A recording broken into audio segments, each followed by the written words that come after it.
Peggy 18.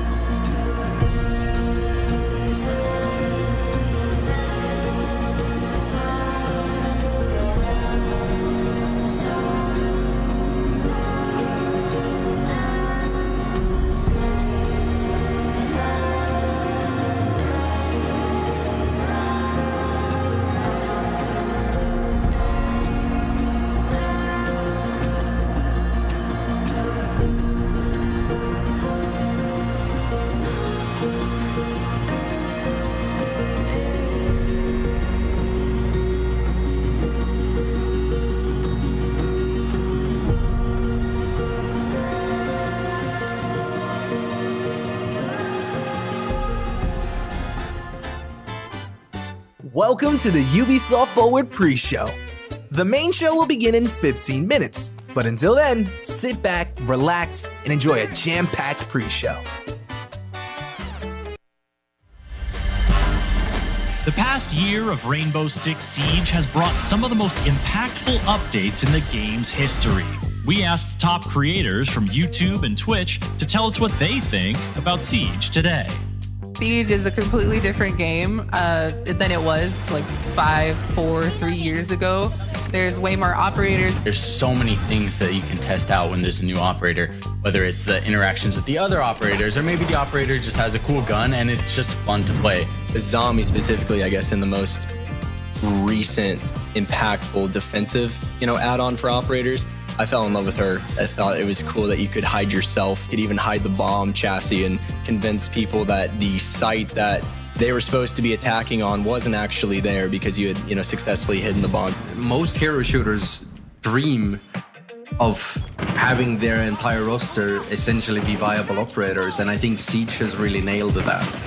When I stream Rainbow Six Siege, and someone who hasn't played in a long time, they come into stream and I'm playing Emerald Plains and they're like, what is that map? Like, who are you even playing? We're about to get the rework to Consulate, which I think is huge. Playing around on reworked maps and doing things like replay C4s and pulse scanning from below. Those tactical plays are some of the most satisfying that you ever get in gaming. Cross progression was awesome. I started on PS4, so I had several years from being one of those veteran year one players under my belt. And so I had all the cool skins and even levels, renown, all that kind of stuff. So having that suddenly be on my PC account, which I started, I don't know, probably 3 years into my journey, was fantastic. Console community has been begging Ubisoft for some kind of answer to the Zim situation. And I know the mousetrap was a huge announcement that a lot of console players were waiting for. The most groundbreaking thing added to Siege for me was Ranked 2.0. I'm really excited for the changes for the shields. I feel like it's been a long time coming. I love things like the shooting range, being able to change attachments, switch seamlessly between weapons and operators. It's an amazing change. The newest season has just been released, and a whole lot more is on the way. So there's a lot of Siege to be excited for. Why not go watch a game in action and see for yourself?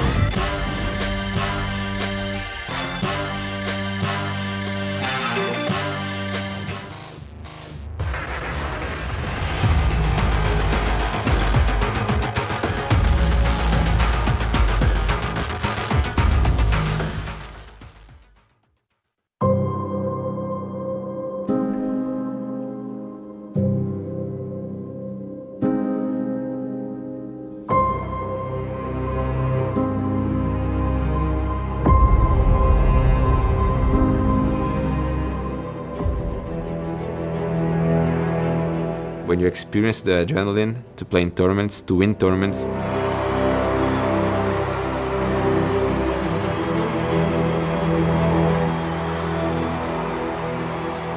you know that you can't live without that anymore. I feel like moving countries to pursue my dream and career was very difficult at the beginning because I had to leave some people behind, in Brazil. But you have to be the best, you have to think that you are the best. There's a pressure of being a team captain because, for example, if I'm not scared to play a match, my team's not gonna be scared, Like on social media, when people see that, they respect me. Everybody's gonna look up to us like, oh, a new dynasty, like the forbidden word. I feel we have everything that we need to be the best team in the world. We just have to prove to everyone else. My dream is to win two big tournaments in a row. To win is the most important thing. If we lose this game or win this game, it's my fault, What a pre-fire from Alamau. So it's all on my shoulders.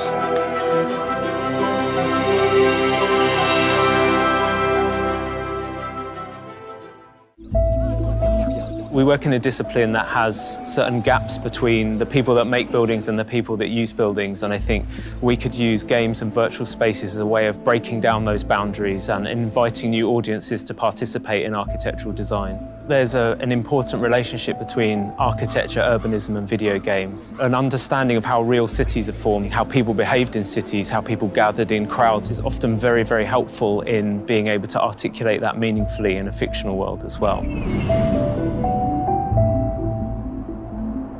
Video game urbanism is the name of our teaching studio. We've been teaching this for a number of years now, working with students to promote the use of game engine technology as an architectural method for design. We've been gamers since we were young, and I think that really informed, in some way, our decision to become architects because we've always been really interested by spaces. So Ubisoft approached us to reinterpret one of their games in any way we'd like to. We were interested in how Unity opens up the city in a new way, rather than just experiencing things from the street, being able to really kind of navigate across the buildings, the rooftops, the facade, interacting with architecture in a different way.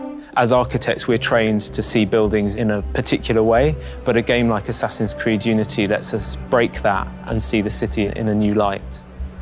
So when we were researching the game, we found it really interesting to read some of the interviews and some of the material from the developers as to how they approach the design of the architecture, and hearing that, you're facing real virtual problems we also face as architects sometimes was a really interesting insight. We thought it would be really interesting to explore video game architecture using an architectural methodology, such as a scaled model. So we go from the riverside to the old kind of medieval areas of the city where the buildings are much smaller and irregular, through to the larger kind of boulevards. And we're standing here today in the Bourse de Commerce, which is obviously the highlight of the model here.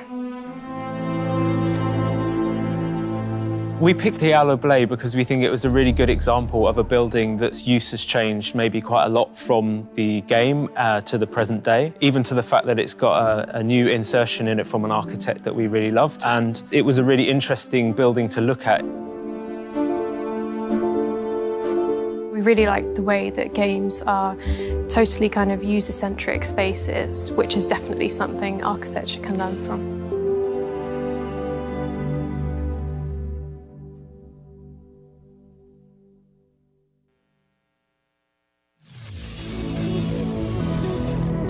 What's up, everyone? We're playing the XDefiant beta. Thank you to Ubisoft for sponsoring this video.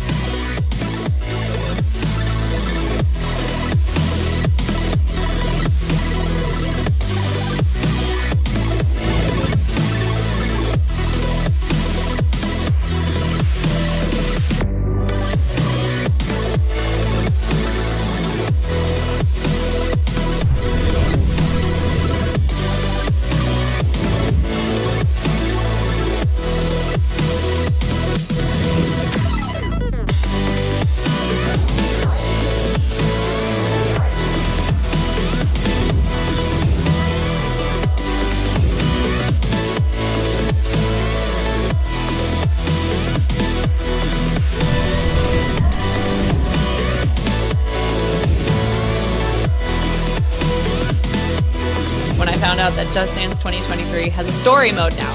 All things Far Cry 6 and how I feel after playing the game.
Stay tuned for exclusive reveals on Avatar Frontiers of Pandora, Assassin's Creed Mirage, and the Crew Motorfest, all in 10 minutes.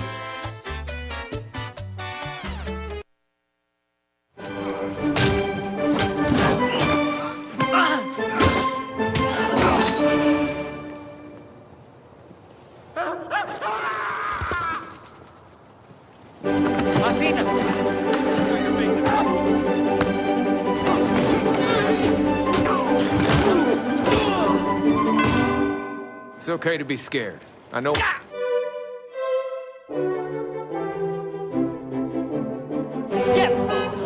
Moron! You suck!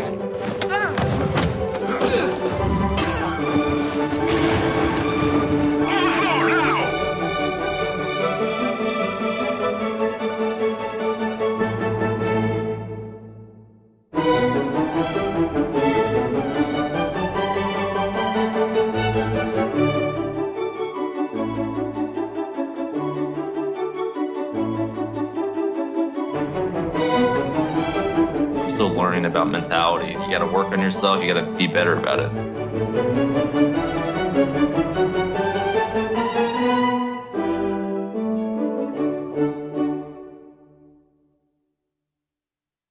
Christine got blues. Christine got blues. She ain't got it. Unless it's a blue 8, and then we'd be screwed, son. Or unless it's a red 7. Oh shit! She had red. Ja, man.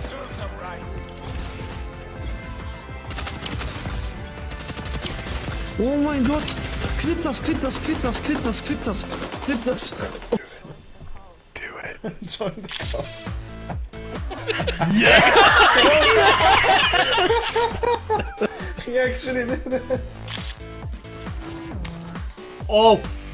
Oh! Oh man, I mean, we kind of caught the transition. We did another casual bar spin there.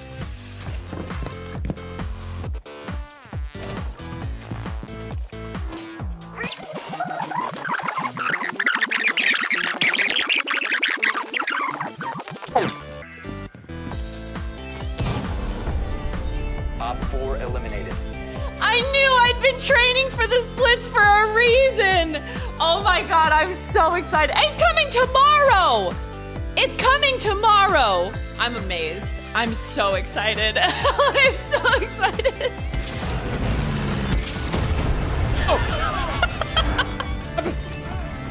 Did he crash into me?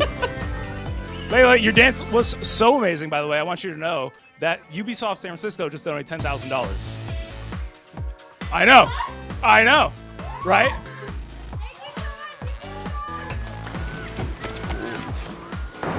What in the fuck? What is happening? This thing looks like the wide body of the future. What the heck is this? I don't even know what to say. It's like bottoming out as I drive the thing. Oh, right, that's a thing, I remember. I think we reached 50,000 thanks to Assassin's Creed 2. Really, we did? Yeah, oh my god! Let's reach the goal and call it even. Yeah, so that's crazy. Wow, that's we started at like 13,000 something. So yeah, getting to the 15 is insane. That's really insane. Thanks everyone.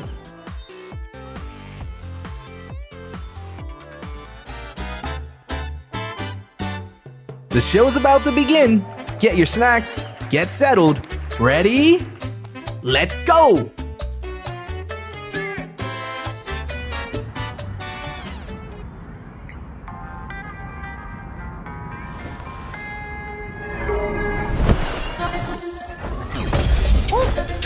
Yeah.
Shake it. Shake it. Shake it. Shake it. Jump on the dance floor. Shake it. Shake it. Somera sabor, tu y soma, nada se duendo, consome tu mamá. Somera sabor, tu y soma, nada se duendo, consome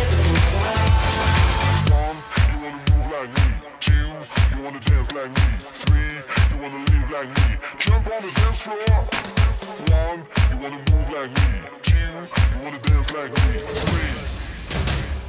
Music is love. Somera sabor, y eso va.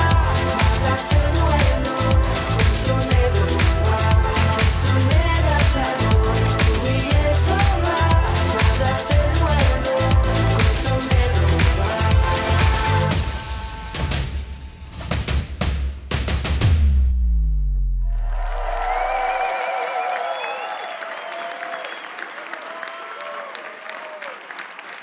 Dance floor, shake it, shake it, shake it, shake it, jump on the dance floor.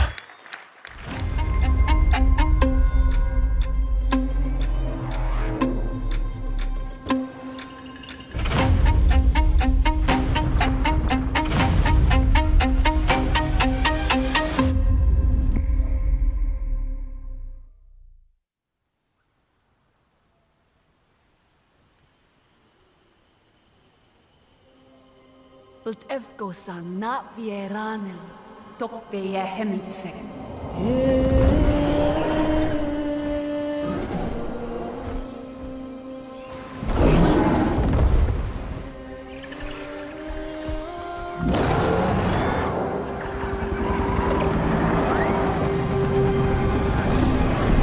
The RDA's greed poisoned our world. Secure the perimeter. All threats must be eliminated. They took everything from us. From me. I was trained in their ways, their technology, their weapons. Things that a Navi should not know. And then one day, they left. Hell's Gate is under attack. Evacuate now. Kill all the Navi children. But before they did, our teacher saved us and put us to sleep. This is your only chance to survive. And there I remained for 15 years. Until one day, I awoke. And I was free.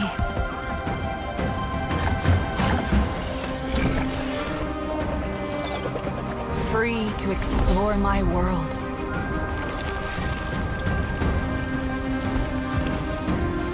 Free to decide who I was going to be.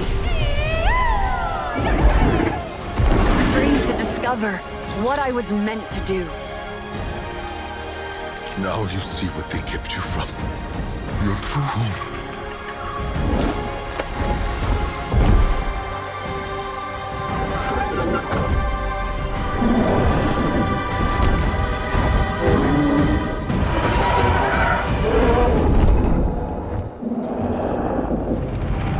Now Pandora is under attack again.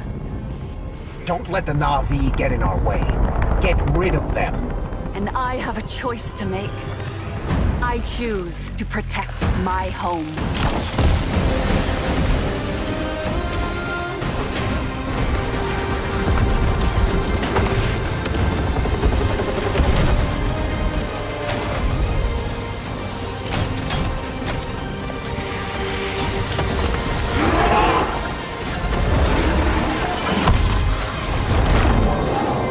I was a child of two worlds.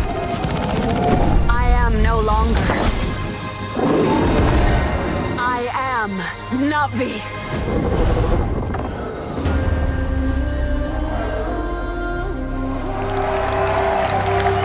Sivako.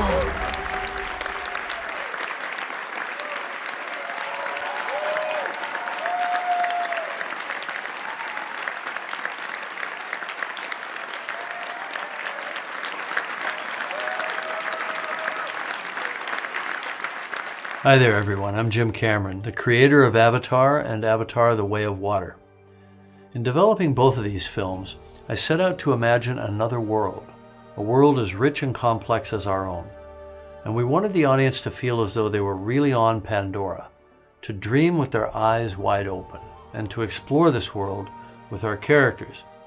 And it's always been our vision to embrace technology to allow us to find new ways outside the cinema to immerse people in this world. Our friends at Ubisoft share this same ambition, and the team at Massive have been pushing the boundaries of what's possible in games to bring a new corner of Pandora to life. So with Avatar: Frontiers of Pandora, our creative team at Lightstorm has been able to share their insights with Massive's talented team, who are experts in creating living, open worlds. Together, we'll be able to bring players to the Western frontier with new environments, new flora and fauna, new characters, and an original story that coexists with the events of the Avatar films. We can't wait for you to join this adventure, and we look forward to welcoming you back to the world of Avatar once again.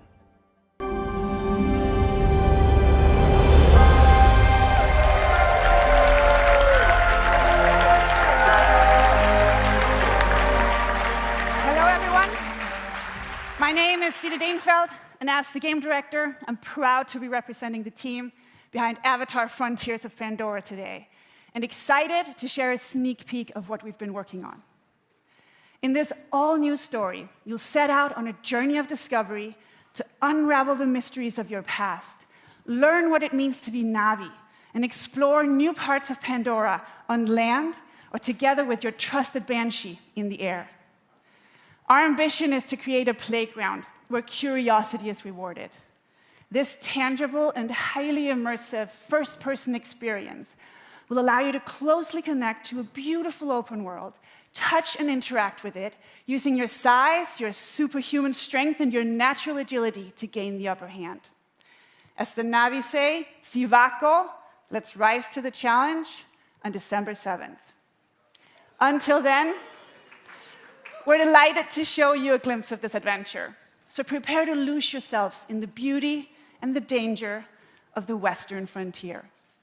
Thank you.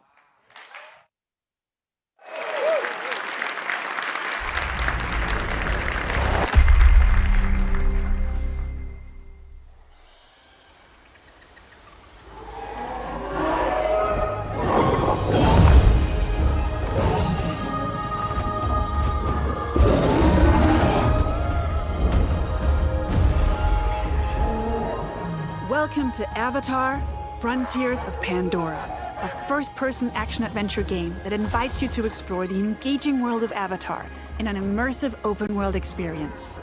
I'm Didi Dienfeld, game director, and I'm excited to reveal what's waiting for you on Pandora. The story of our game begins when the RDA expands their operations to the Western frontier. John Mercer, one of the leaders of the RDA, abducts you and other Na'vi children from your home to teach you the ways of humans, hoping to mold you and turn you against your own people. But his plan is interrupted by the Battle of the Hallelujah Mountains, and you are put into emergency cryosleep. When you awaken 15 years later, you are a stranger in your birthplace. Knowing the dangers posed by the RDA, you set out to take them down and look to secure the help of other Na'vi clans. Initially, you're perceived as an outsider, so you have to reconnect with your lost Na'vi heritage to gain their trust. On your adventure, you'll find your own path as you discover what it means to be Na'vi. You'll explore new regions of Pandora, each with their own unique biomes. The Kinglor Forest is a lush rainforest brimming with life and dense vegetation in the shade of awe-inspiring floating mountains. This is the home of the Aranahe, a clan of peaceful weavers who will guide you on your first hunt and on your first flight. The Aranahe will show you the way to the rookery, where you can bond for life with your very own Ikram. The Ikram is a devoted companion that you can name, feed, and customize. Experiment with acrobatics and feel a rush of adrenaline as you dive from the sky and explore the open world of Pandora from the air. If you travel north, you'll get to the upper plains, an expansive grassland filled with contrasts and open views as far as the eye can see. The nomadic Seswa clan live here in symbiosis with gigantic beasts called Sakru. Earn the clan's trust, and they will teach you the art of riding dire horses. And further west, the mysterious clouded forest, where hidden in the mist, nothing is as it seems. Here lives the Kamitiri, a clan of healers with their own dark reasons to stay hidden. RDA operations are threatening the balance of Pandora. They build facilities of all sizes to exploit resources at any cost, spreading devastating pollution. In the process, animals are hurt and poached. You'll need to stop the RDA from ravaging your home. And when you are ready, you will take the fight to them. As a child of two worlds, you can learn to master multiple combat styles. Your powerful instincts allow you to get an overview of the battlefield, mark your enemies, and identify weak points. Traditional Na'vi weapons are versatile and precise. You can use the longbow to hit long-range targets, or the staff sling to set up traps. For a more explosive approach, you can leverage your human training and go for the blast of an assault rifle, a shotgun, or go bigger with the occasional rocket launcher. On foot, you can also rely on your incredible strength to take down AMP units. Above the clouds, your Ikran will help you in aerial combat against the RDA. Destroying RDA facilities will have a tangible impact on your world. With the pollution removed, Pandora heals. You'll be able to harvest the best quality material again and craft better gear and weapons. You will also find ingredients to cook and make meals to get stronger. As you keep discovering what it truly means to become Na'vi, you'll improve your skills by connecting to Awa through the Tarshu plant and learn from the memories of your ancestors. Skill upgrades can improve many aspects of your character, such as your natural agility to move through the world, your stealth approach when hunting or fighting, or the handling of your weapons and mounts. Avatar: Frontiers of Pandora is a captivating action-adventure game designed to maximize the power of new-gen consoles and PC. You will be able to play the full story campaign in single-player or with a friend online in two-player co-op. We invite you to explore this world of wonder. Become Na'vi and take down the RDA to protect Pandora.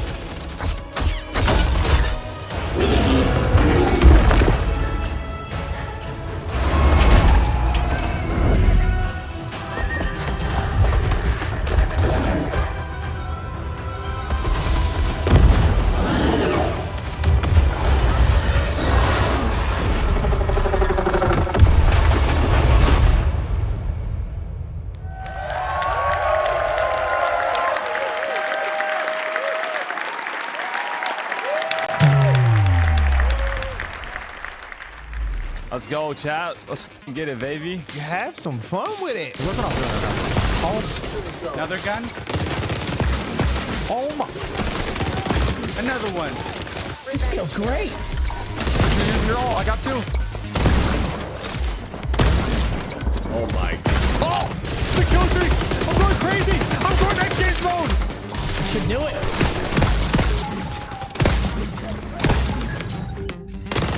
Yeah, that feels good. Good. Oh my shield. What the?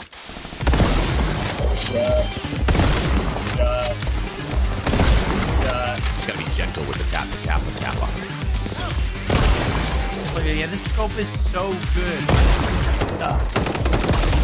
Oh my god, brother. See? Gentle. Yeah, now I'm losing flow right now. That's a 5-piece. Oh, this game's fun, man. This game's great. I made some critical damage. What about you? I'm so excited about this game in general. I mean, I love like the pacing of the game, though. I think like, it all just works. You know what I'm saying?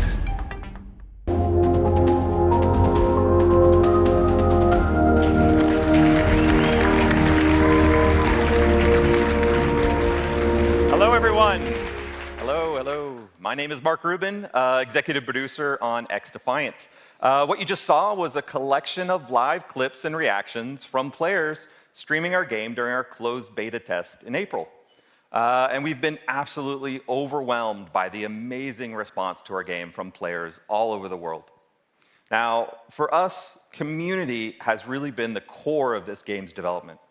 And we've had 28 public tests so far, with the recent closed beta being the largest, and of course, the first with no NDA. And throughout all of these tests, we've done our best to listen and respond to the feedback of players.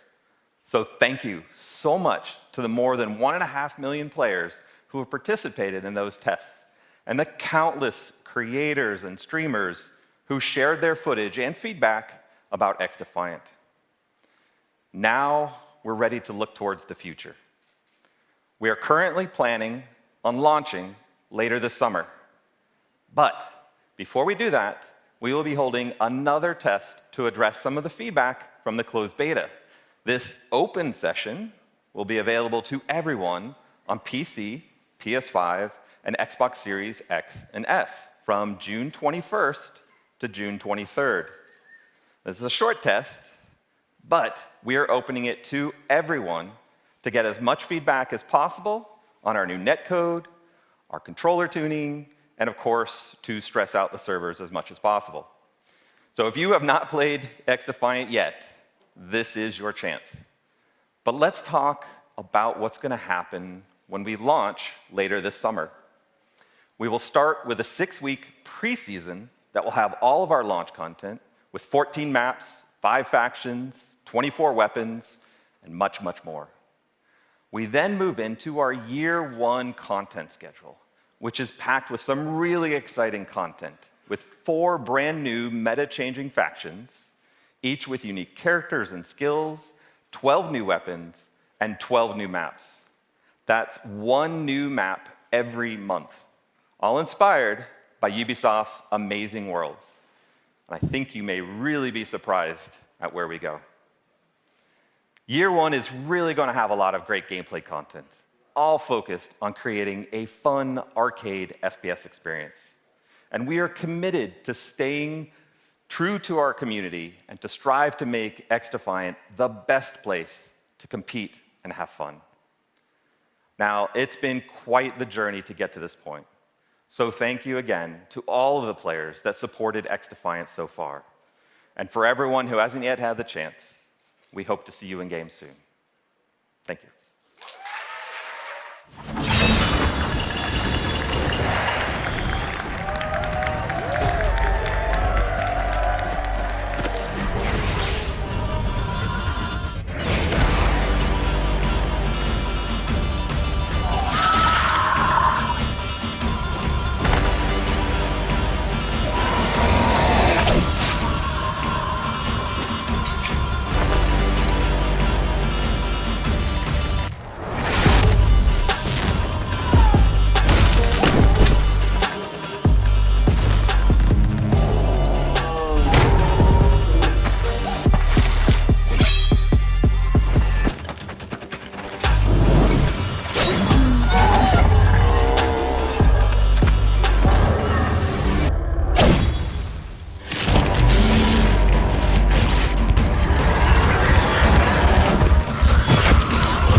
Hi, everyone.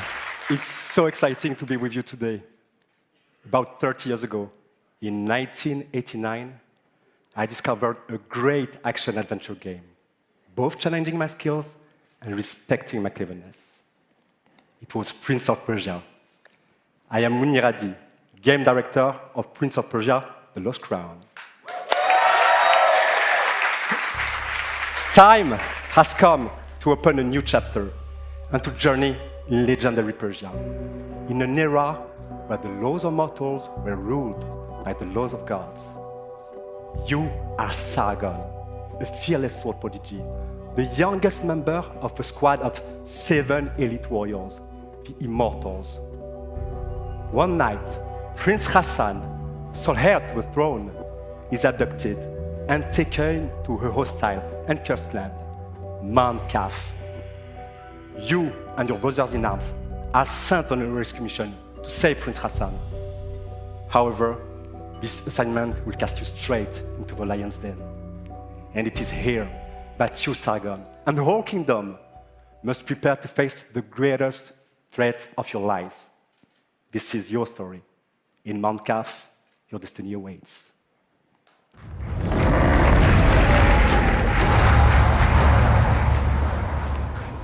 When entering Mount Kaf, your mission is clear. Find Prince Hassan and bring him back to Persepolis.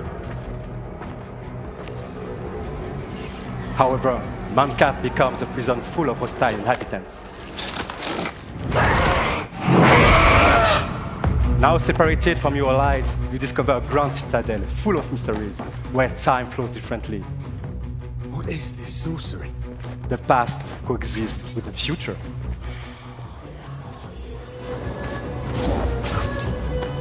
In this cursed land, exploration is everything. This is a semi-open world that delivers new secrets as you find new powers. But to reach new areas, you have to master your skills and your sense of timing, a trademark of Prince of Persia. During this epic journey, you won't be the only one trapped in Mount Kaf. Goddess and blacksmith to the gods. Some dwellers are willing to help you, while others are more reluctant.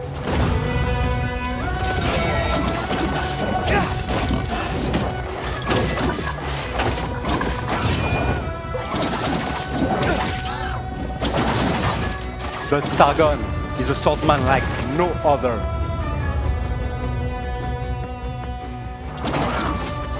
He is a fierce warrior, known for being elusive, ruthless, and extremely skillful on the battlefield.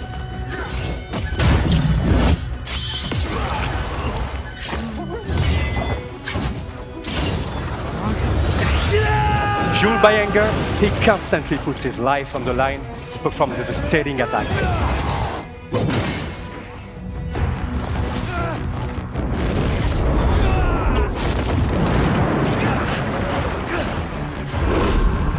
Time powers are back.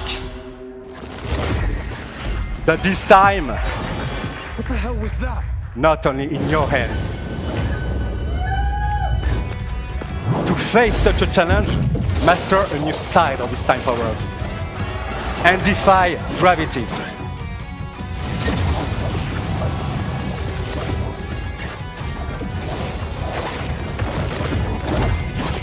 By combining all these skills together, you can express your creativity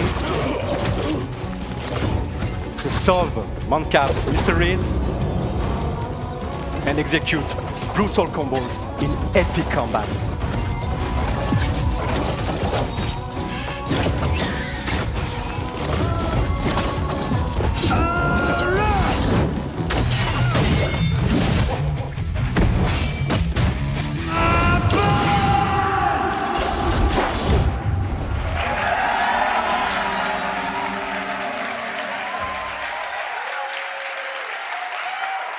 And that's just a glimpse of what Prince of Persia, The Lost Crown is all about. I'd like to thank Matrix, who composed the in-game music you are just listening to. And of course, my fantastic team at Ubisoft Montpellier. We cannot wait for you to get your hands on the game. It releases on January 18, 2024 on all platforms. Thank you and enjoy the rest of the show.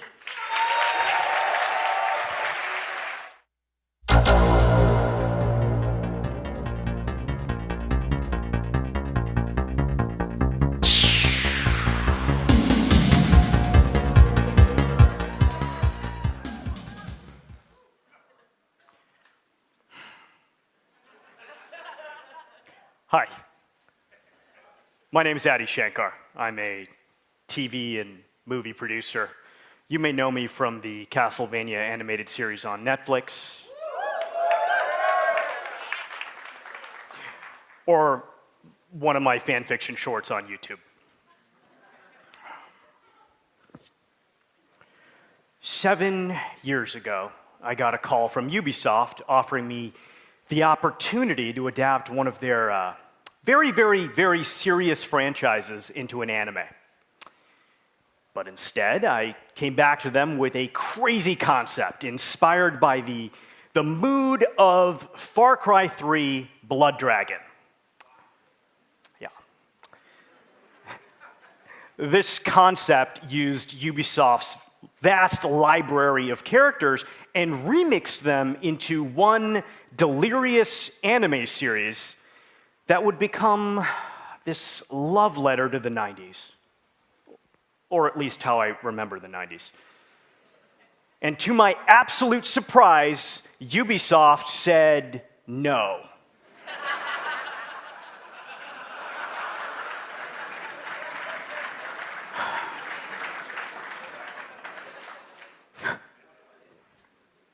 Just kidding. They said yes. That's why I'm up here. Come on.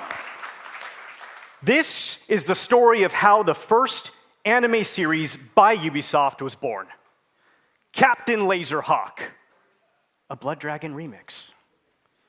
This show is many things. It's violent. It's a dystopian fiction in the spirit of the works of Aldous Huxley. It's a spoof. It's a satire. It's dark comedy. It's a love story. And as a descendant of Indian mystics, I can tell you it's the most philosophically conscious show you've watched in a long time. The series was picked up by Netflix. It was animated by the renegade genius pirates at Bobby Pill's studio. And today, I'm very happy to announce that barring an apocalypse, which may happen, it will be released worldwide later this year.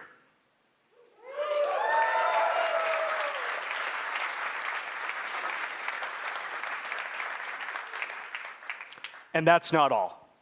I'm even more excited to share with you an action-packed, Easter egg-filled teaser trailer right now.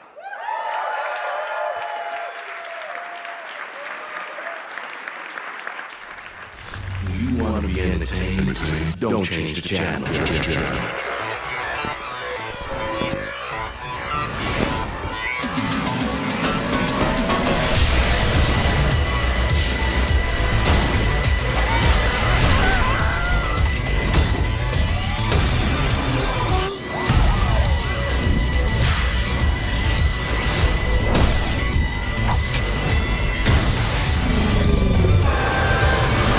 Join the revolution.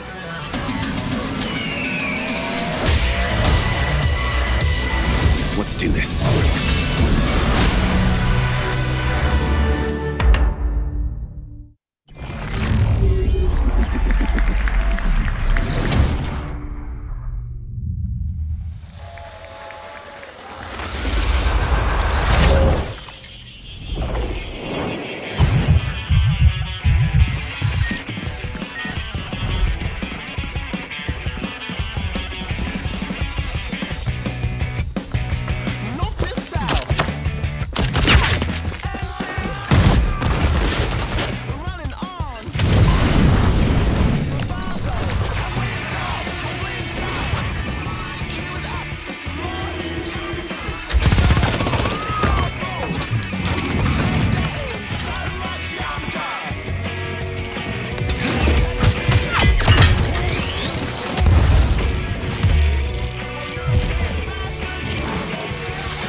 hyping for a miracle?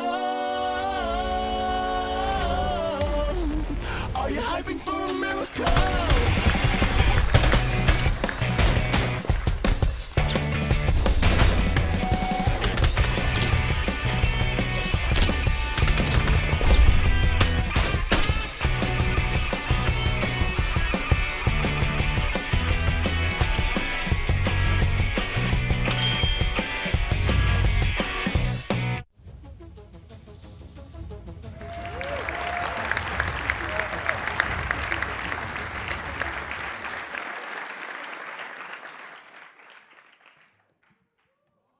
Hey everyone, it's an honor for us to be here with you today. We're home free, and this is our song Skull and Bones.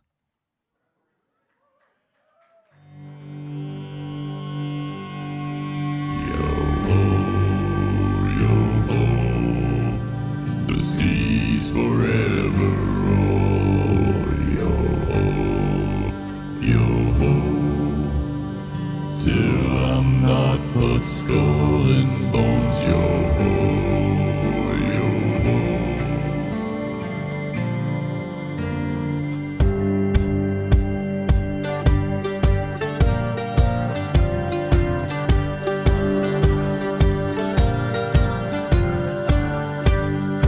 Outcast a kingpin was born upon the sea. There was meant to walk the land, a pirate's life for me. Last year winding up the sails, no speak to mutiny. Find yourself a wanton port or bottom of the sea. Among the shores of St. Anne to the eastern shores, I'll take my chances on the wind to loot and plunder scores. The flag, it stands for us alone, no one else around. We owe our honor to the sea and not to any crown. Yo-ho, yo-ho, the seas forever roll. Yo-ho, yo-ho, the winds forever blow. Long after I'm a Davy Jones, till I'm not but skull and bones. Yo-ho. Heave-ho, me hearties, bring her out. Heave-ho, me hearties, bring her out. A pirate's life for me I found. A pirate's life for me I found. Yo-ho, yo-ho, the seas forever roll.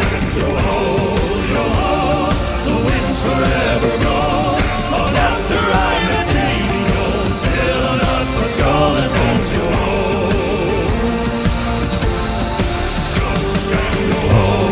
yo-ho, the seas forever roll. Yo-ho, yo-ho,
Just know how to deliver.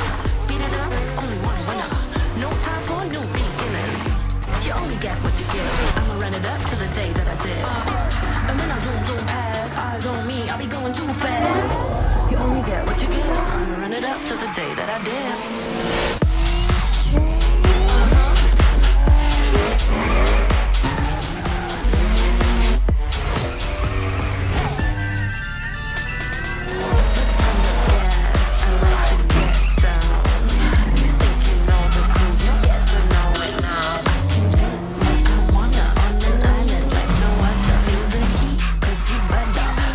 Not slowing down.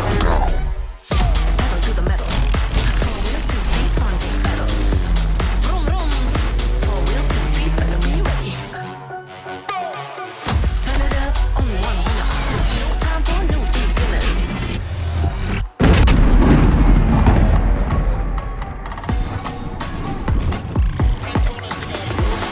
You only get what you give. I'ma run it up to the day that I did. To the summer, we don't stop, we just live. And when I zoom past, eyes on me, I'll be going too fast. You only get what you give. I'm running it up to the day that I did.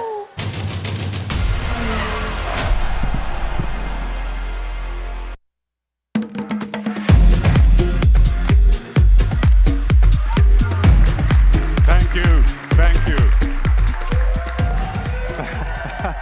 Thank you, guys. Thank you, everyone. 5 years ago, the Crew 2 took off. Now, each month, millions of thrill seekers, just like you, are enjoying, playing, eager to see what's next. I am Stéphane Bellet, Creative Director of the Crew. Thanks. Hey. Today, at last, it is my pleasure to introduce the future of the Crew, Motorfest, our own new take on the action-driving genre, a celebration for car lovers to share and experience car culture fantasy on the beautiful island of Oahu in Hawaii. No matter how you enjoy cars and driving, on your own or with your crew, Motorfest has something for everyone. Motorfest, your portal to a medley of high-octane experiences. You choose how you like to have fun with your cars. This is what Motorfest playlists are all about. Playlists are truly at the heart of Motorfest. Want to immerse yourself in the most exciting worlds of car culture? Yeah. Dive into the legacy of the world's most influential automakers.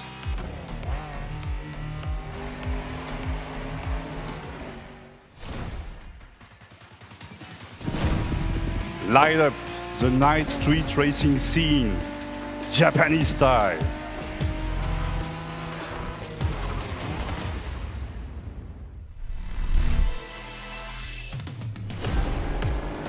Unleash the cutting-edge power of electric supercars. And this is just a taste. For the first time ever, we leave the US mainland behind. Our festival has landed in one of the most breathtaking and vibrant places on Earth, Oahu. Let's find out why Oahu is the perfect playground for driving fun. Race through the city street of Honolulu. Barrel up black ash covered slopes adventure deep into lush rainforests, or cruise the dunes at sunset with your friends. Opportunities for fun and challenges are endless. A unique playground like this calls for a profusion of vehicles. Choose and customize your ride with one of the most diverse lineups ever, from past, present, and future. Recognize the latest from Lamborghini? I think so, yeah, I know. You are as thrilled as I am to get behind the wheel of this beauty. Hey, some of you have spent a lot of energy building the perfect vehicle collection in The Crew 2. In a few weeks, you will be able to import your vehicle collection into The Crew Motorfest for free. Thanks. So stay tuned for more news about the collection import and our complete festival program later this month during our summer showcase. Since the beginning of the year, thousands of players have tested the game and given us priceless feedback through the Insider program. Join the party, register now for a closed beta, and share with the world your experience in July. From the entire team at Ubisoft Ivory Tower, mahalo, thank you. Welcome to Motorfest. Enjoy the ride.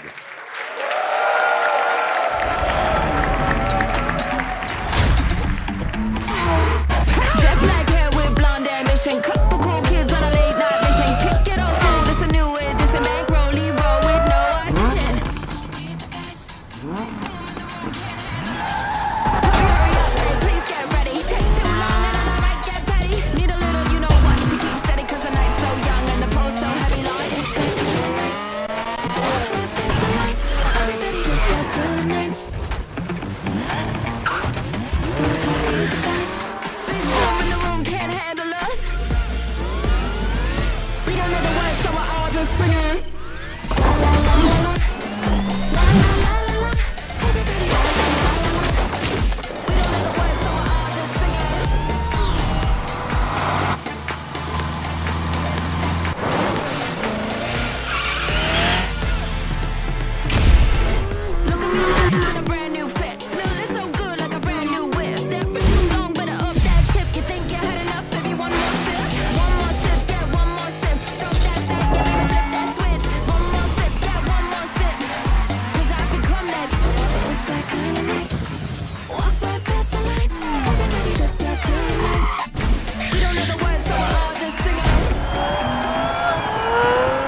Hi everyone.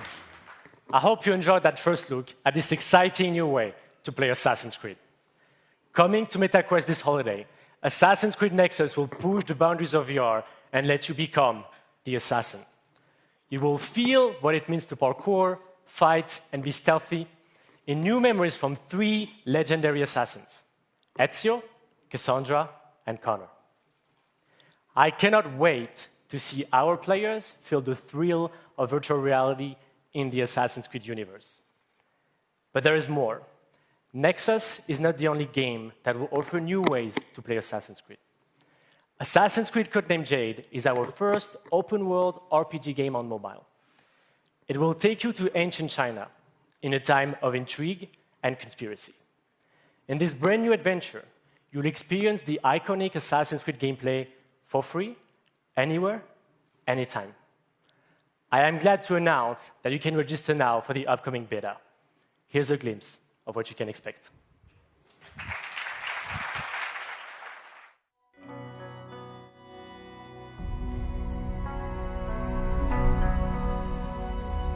Legacy. It's honoring those that came before us, learning from their triumphs and mistakes, to illuminate and hold their stories to the light for all to see. That inheritance of knowledge helps to guide and shape our future. Now it's your turn to build on those foundations and rise to even greater heights, to step out of the shadows and into a vast world, to make your own legacy.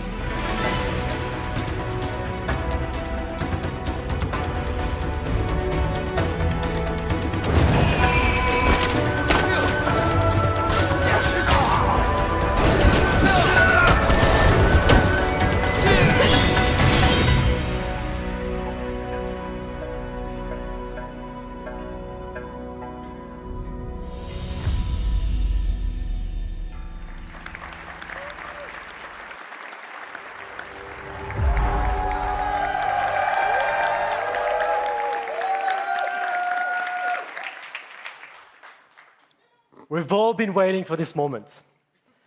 Assassin's Creed Mirage is a very special game, designed as an homage to the first titles of the series that many of us fell in love with. Coming October 12th, Assassin's Creed Mirage takes the franchise back to its roots. Sarah, our narrative director for the game, will come on stage to tell you more about Basim and his journey. But before that, let's watch our story trailer.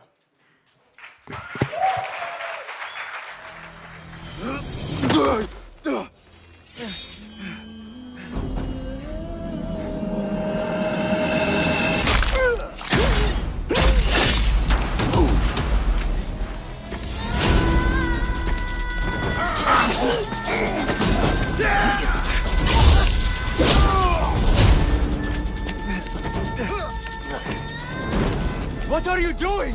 Don't think.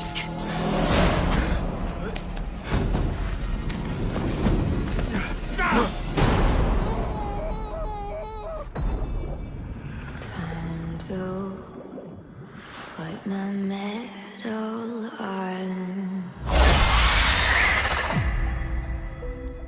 Fulath, tell Basim the story of the feather.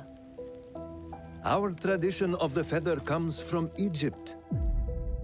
The feathers of the heron were dipped in the blood of the targets. The feathers forge our paths, remind us of who we are, who we can be.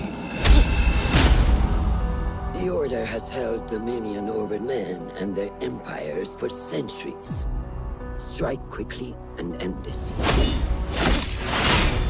Swallow your questions, serve without complaint. Who is she to tell you when to strike? Everything you do serves the hidden ones. That is a strange kind of freedom.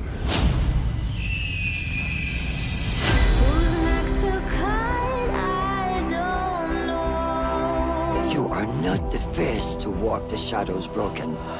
Pour your pain into the Brotherhood.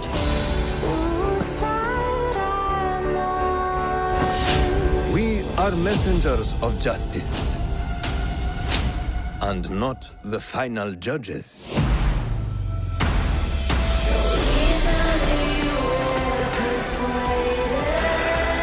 He knows not what he is. Have you not wondered at your nature?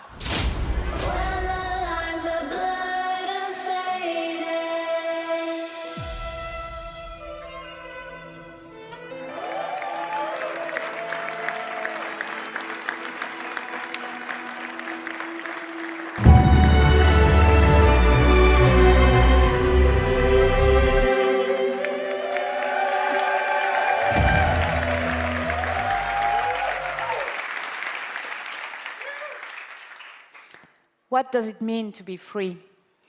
What must be sacrificed in the quest for freedom and justice the hidden ones fiercely pursue? How can you find your path and fulfill your destiny when you don't know who you really are?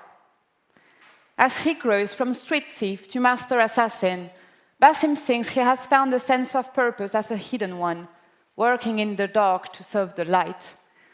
But his nightmarish visions keep haunting him, leading to more questions with no answer. In Baghdad, seeking the truth comes with a price. The capital of the Abbasid Empire, one of the richest, most diverse, and most advanced cities in the world, is at a turning point of its history. Unrest is growing, seeding a revolution against corruption and arbitrary justice, an uprising that will turn the tides of history and change the lives of everyone. Childhood friends, fellow hidden ones, as well as newly formed allies and enemies will shape Basim's adventure. But his horrific visions are the face of a struggle that he can only handle alone. There is a lot to look forward to in Assassin's Creed Mirage, and the best way to make you understand our unique Back to the Roots experience is to show you the game. In the following gameplay walkthrough, we meet Basim right after the assassination of his first main target, as he reports back to Roshan in Harbiya's assassin bureau. Enjoy.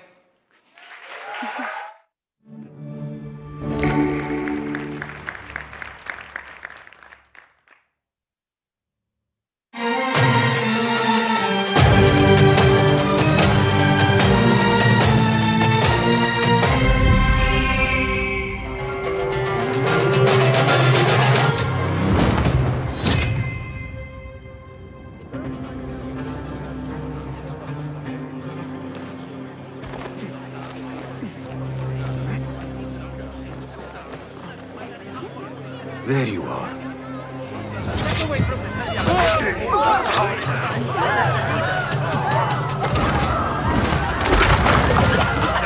Don't let him escape! Time to vanish. Get back here, son! You hear that, bloodbag?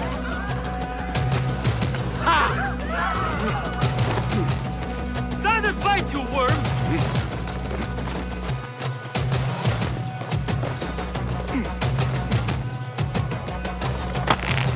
You're dead! Getting away!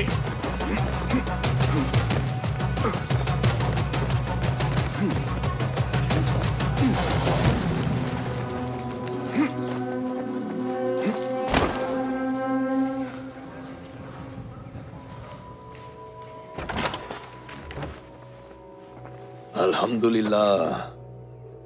Alhamdulillah. I am glad you're safe. Alhamdulillah.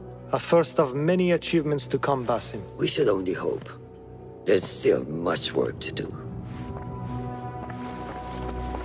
While our focus was on Al-Ghul, Fulaf quietly scouted the city for where we could erect more bureaus. I have found dwellings in 3 districts that are most unassuming. Abid and Rebecca have arrived from Alamut and set off to Al Abbasiyah and Karh. I will make my way to Sharqiyah shortly. And I will join Rebecca in Karh, where corruption is as common as the arid air. See Abu Ja'far about some things he's been working on. Then come find us. Have a look, Basim. I may have something that is of interest to you.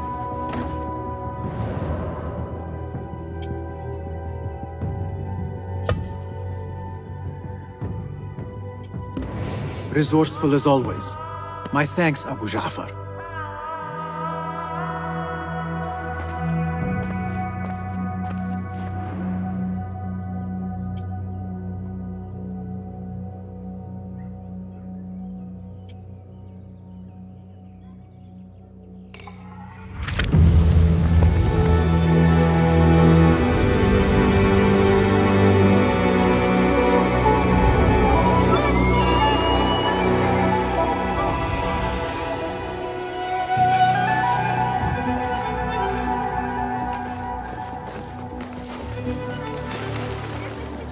This is the place.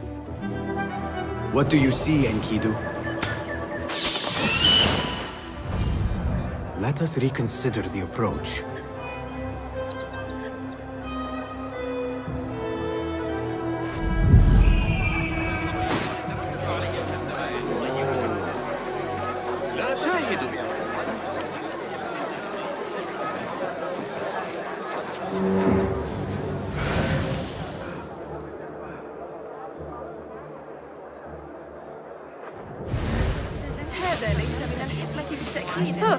Act as usual. That guard who likes me said she and Ali's followers are trying to overthrow the prince. What madness! They will surely fail.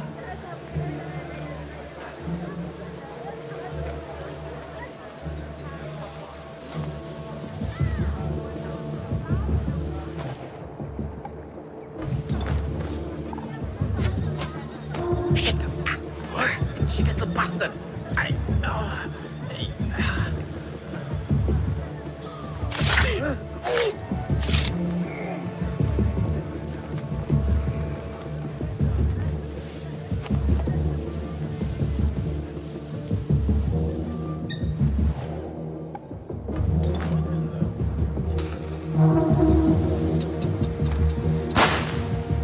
What? Hey! Who die now!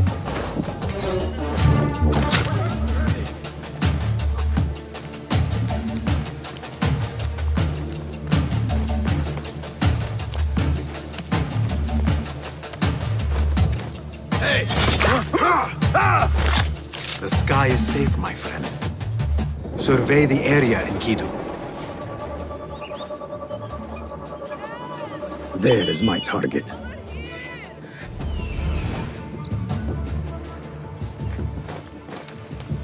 I heard his favorite was a spy. And that could be why we had her locked up. You learn your play!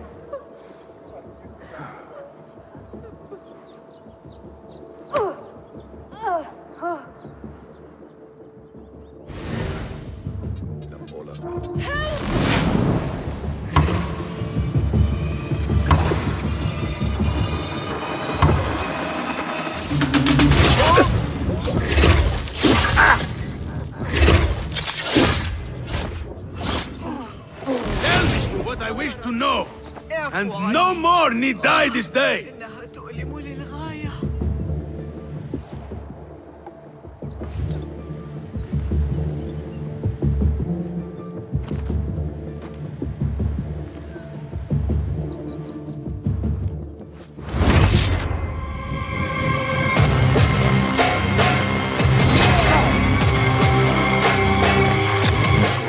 Thank you so much.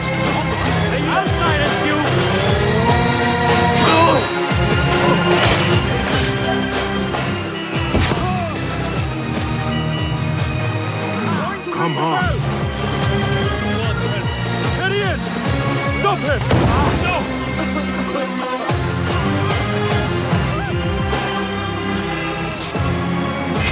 Hold on! Stop that murderer! Where is the sword? He must face the law!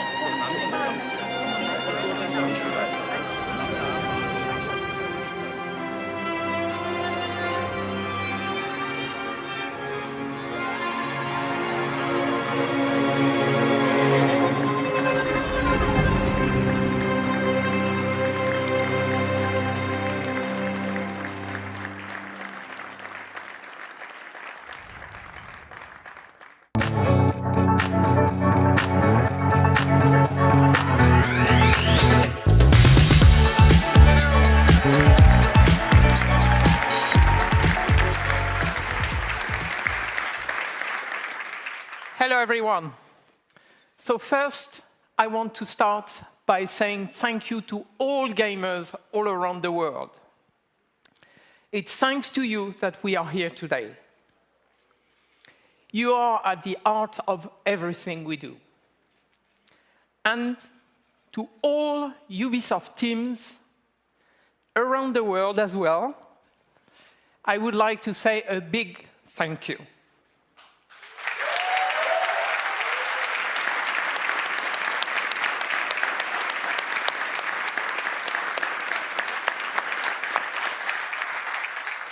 Your talent and passion are at the foundation of this fantastic lineup. So I hope you are all excited to explore the amazing playgrounds you have seen today. At Ubisoft, we are creators of worlds. We are also proud to partner with some of the biggest names in entertainment to create original stories in beloved universes. Now, I am very happy to welcome Julian from Ubisoft Massive to give you a first look at Star Wars Outlook and gameplay. So thank you. Julian?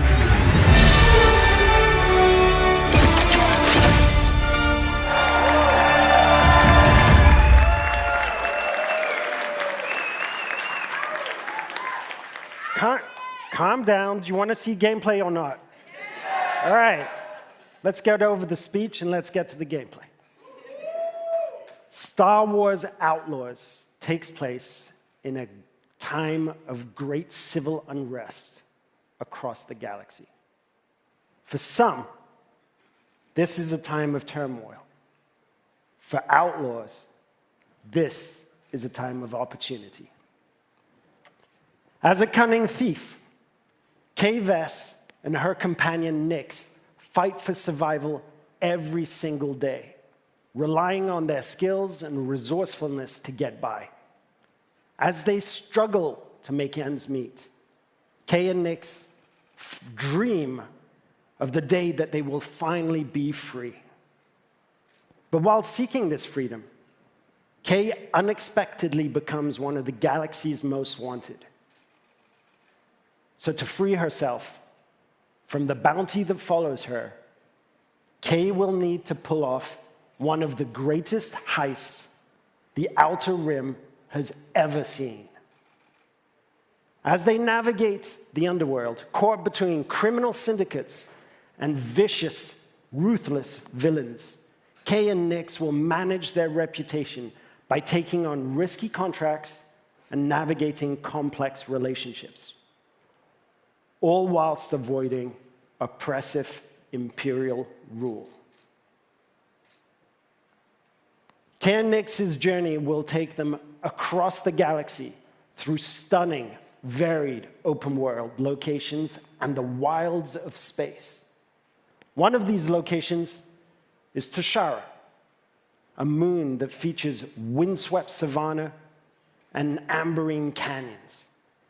Carved into Toshara's striking landscape, the city of Miragana serves as a central hive of scum and villainy. Kay and Nyx will encounter several criminal syndicates that learn that everything is measured in the value of influence, reputation, or cold, hard credits. This presents an abundance of opportunities and dangers for a young, ambitious scoundrel like Kay. On behalf of Massive in Sweden, along with Ubisoft, Annecy, Barcelona, Bucharest, Chengdu, Milan, Montpellier, Paris, Shanghai, Toronto, and our amazing team at Lucasfilm Games, it's our privilege to present to you this first ever look at Star Wars Outlaws gameplay.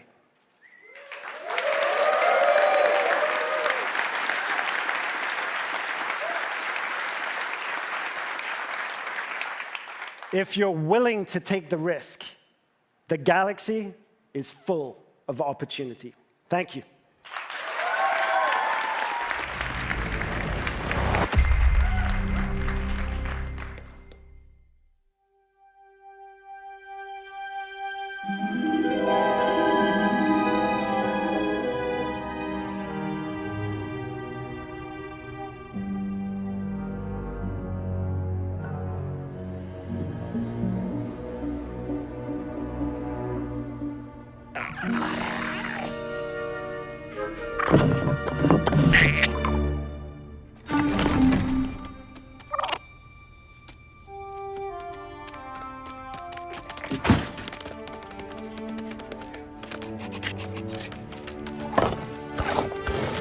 Good boy. I want that fighter stripped for parts by tomorrow. On it. All right, Nix. Let's go get paid.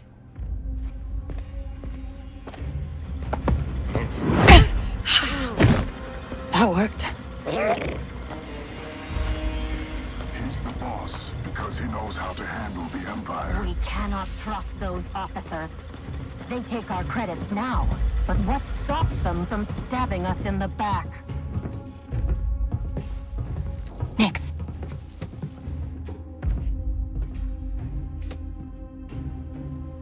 Hit that button.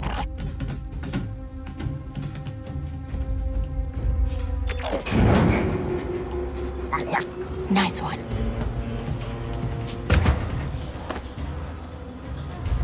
Hang on tight, little buddy.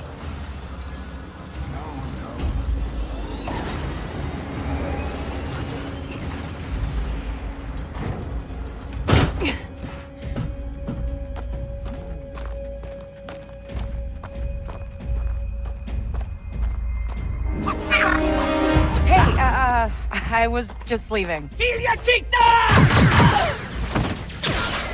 Okay, we'll figure this out.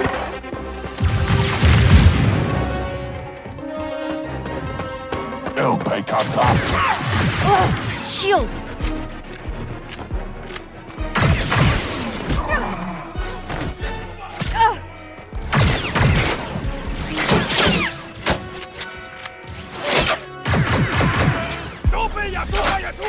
Hey, Nix! Catch!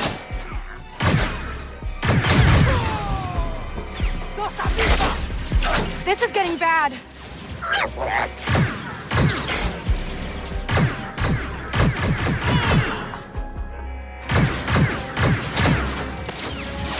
Let's try this out.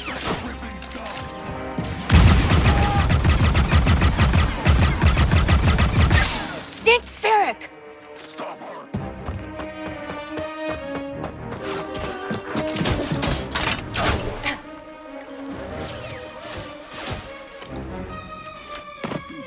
I think that went pretty well, right?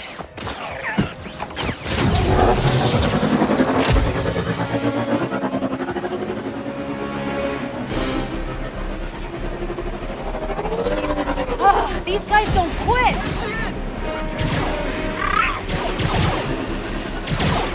Hang on!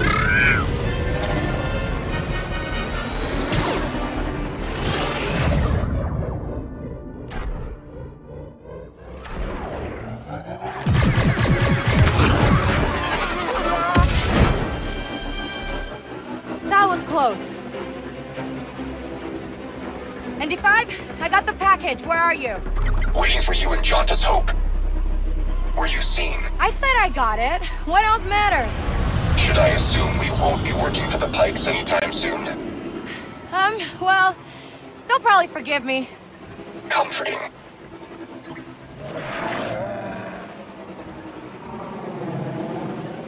There's Jauntus Hope. We made it, Nix.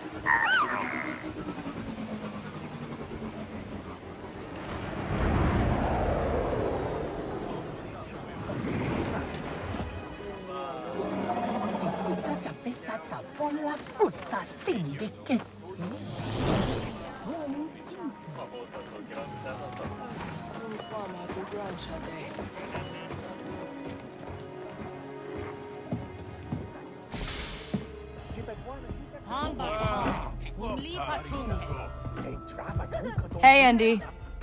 You're late, Kay. Doc is waiting. What? Are you worried? No. Okay. Nobody Troy. What? Be careful. Danka's a broker, not a friend. She can't be trusted. Who can out here? See you back at the ship.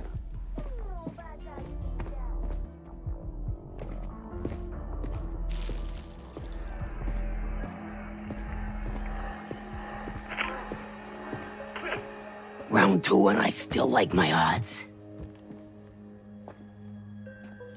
Kay Vess. Back already? I told you she's fresh, but she's good. Who's this? Just a friend. Join us. Job was more complicated than you said, Danka. You lived.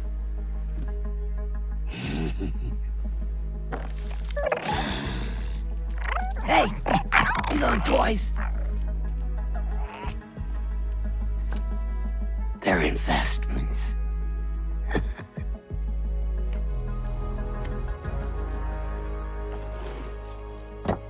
Wait. We haven't met. Don't really know many of you. Stealing illegal contraband, running with syndicates. I could say you're a threat to the Empire. But I won't have to, if you're smart.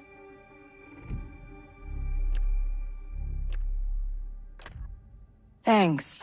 But I'm smart enough to get myself out of trouble. You pay the tax just like everyone else. Whoa, kid, let's just relax.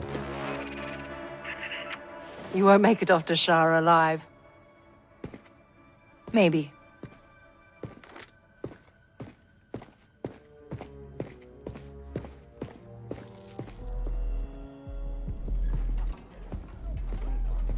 All troopers, we have reports of a fugitive in Jaunter's Hope. Move to apprehend. That Imperial announcement wouldn't be about you, would it?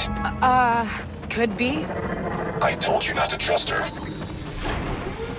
Not the first time we've outrun the Empire.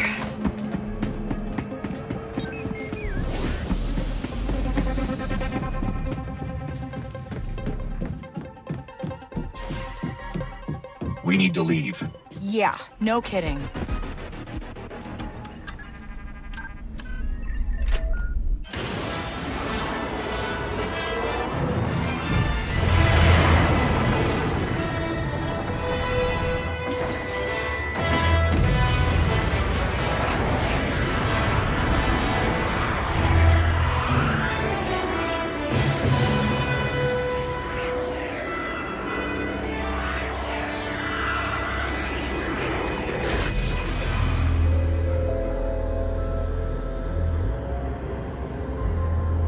Are we good? Nothing on the sensors. Yet. Anybody on the sensors now? TIE fighters on us. Got one! I feel inclined to remind you that we should shake the Empire. Quickly. Thanks, I'm working on it.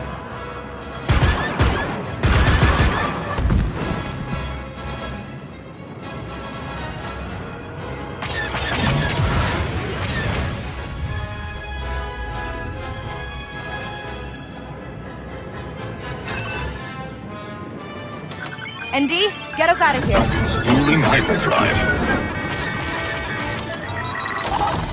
Let's jump.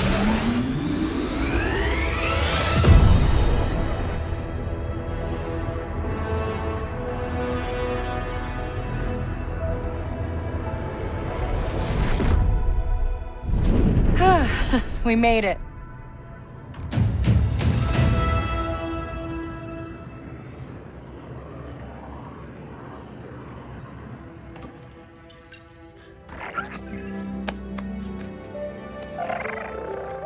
Hey.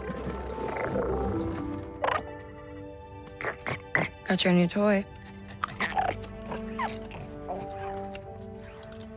So, where do we go next? Anywhere we want.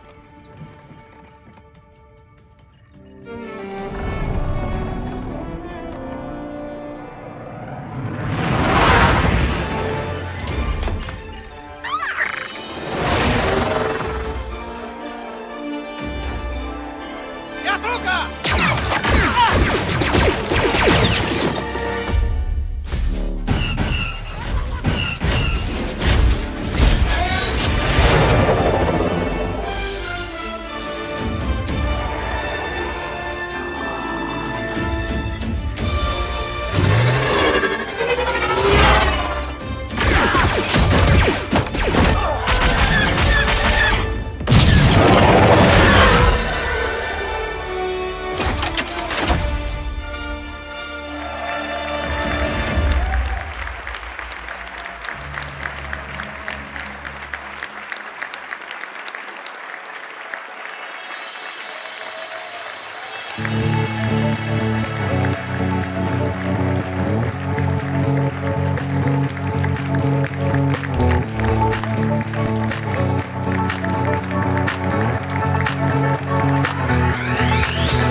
Hi, my name is Umberly Gonzalez, and I play Kay Vess in Star Wars Outlaws.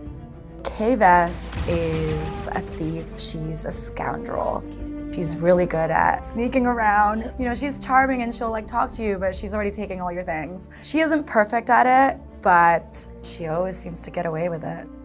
Kay really finds herself in a bit of a jam. You know, she's got a bounty on her back and is trying to find work. That's when she starts to really realize, I kind of like this underworld business. I kind of like this world, and she's trying to thrive on it. She has to survive because nobody else will save her unless it's her. The only person that she has is her companion, Nyx. They're not even human, but that is the closest thing she has to feeling a part of something in the world. I also think that Nyx, in a lot of ways, is kind of an extension of Kay, both in a gameplay sense or a story sense, you know. In gameplay, she allows Kay to do things she never thought possible. And in the story, it's also a way for Kay to kind of sense when something's off or see an opportunity or that kind of thing. Really, they're completely connected. I love that relationship. I'm so excited for people to meet Nyx because they're gonna fall in love with him too. Outlaws takes place right between The Empire Strikes Back and Return of the Jedi, so it's the civil war between the rebellion and the Empire. That has actually created this pocket of opportunity for syndicates and criminal organizations to rise up in that space. We've got the Pikes, we've got the Hutts, we've got a new syndicate that we've crafted for this game called the Ashiga Clan. And one of the phrases we always held on to was this notion of you live and die by your reputation. So it's really exciting for Kay and hopefully for players. She's so fearless. You'll see her just go for it, and there's no stopping her, even when there's danger involved. Even when there's fear underneath it, she'll never let you see it. Not really. For a scoundrel story, you know, you really have to ask yourself, when is enough enough? How far is Kay willing to go to land that big score? And those are questions she's going to tackle through the whole story. We worked with Lucasfilm every step of the way in crafting the story, and they were an invaluable partner in helping us create and craft this thing. They were really embracing us with open arms in terms of, hey, we want to focus on the underworld, we want to focus on an outlaw navigating through that space, but we're sort of there to help guide and point out, like, hey, here's an opportunity you might not have looked at, or there's a character you might want to consider. So really, it was a partnership through and through. I feel like this is one of the biggest, if not the biggest franchise of our lifetime. The themes, like everything, has just been a part of our world. And for me and for the world of Star Wars, I know that people are gonna love this game, not just for how amazing the gameplay is, but like the story itself, to see a young girl become a woman and become an outlaw. What, are you worried? No. Umberly's energy, her humor, her wit, all of that really has kind of helped inform the character. She has a way of jumping between that matinee action, high stakes tone to shifting to really intimate, really personal performances that make you connect to Kay. Getting to bring my own heart and then mix it in with that confidence and her toughness and her charm and wit, it's really fun. It makes her very endearing, even though she's a very tough person. You won't make it off to Shara alive. Maybe. And yeah, it kind of feels like she was always meant to be Kay. She informs it in every way. I love bringing a character like this to life, and it's an honor, honestly, to be a part of this world. It's definitely a dream come true, and I'm still doing it, so literally like about to hop and do a scene right now. So it's all just exciting, and I feel now I'm really locked into the character. The team is amazing, and I feel very supported, and I'm happy that they found me, because I feel like I was meant to play this role.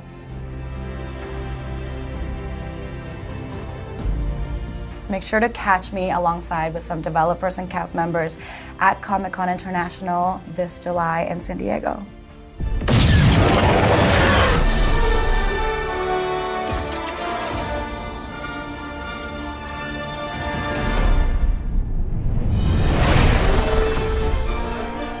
Hello and welcome to the Star Wars Outlaws official gameplay walkthrough breakdown. I'm Chastity Vicencio with Ubisoft News, and I'm joined by narrative director Naveed Kavari, creative director Julian Garrity, and game director Matthias Carlson, who are going to give us more information about what we saw in the gameplay walkthrough. Here we go. And this is our first ever introduction to Nyx. Nyx is a Merkal, a rare and exotic creature whose home planet still remains a mystery. He's got a very curious personality, as you can see here. He can be a bit stubborn, but he has an incredibly strong bond with Kay and always follows her lead. She's grown up with Nyx for most of her life. He's not just a pet, he's family. Good boy. And here we have Kay. First introduction to a brand new scoundrel in this galaxy. Kay is a young thief who's found herself on the moon of Tashara, which is a hive of underworld activity. She's picked up a high-risk job to steal a priceless, sort of mollusk-like object from a lieutenant of the Pike Syndicate.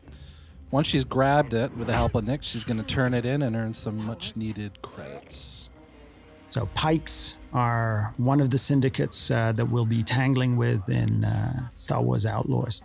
And the Pikes here are borrowing without permission some vehicles from the Empire and the Rebels and different people and cutting them up. Nyx.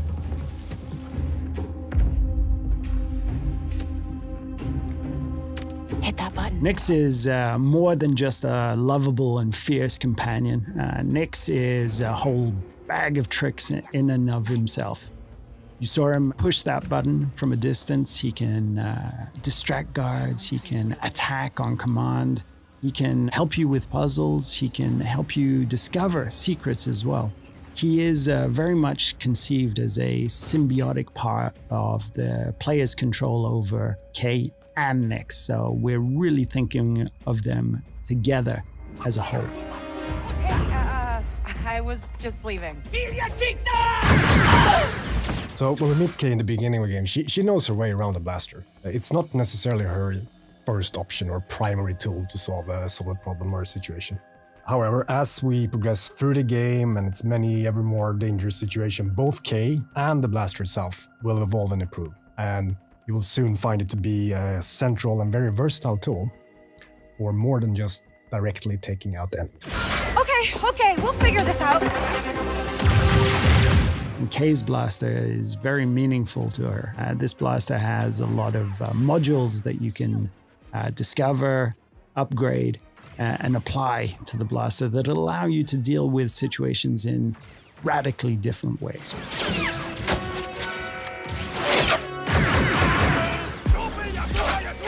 Hey, Nyx! So here I think we have a very good example of the type of role Nyx can play, even in something like a full-on firefight, where that enemy that we took out dropped the gun that he was just about to shoot you with. Nyx can, slink down and retrieve that weapon for you. Let's try this out.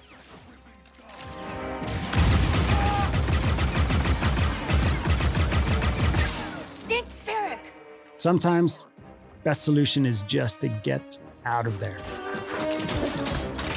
So ever since we kicked off this project in collaboration with Lucasfilm Games, one of the things that they were passionate about, of course, is authenticity.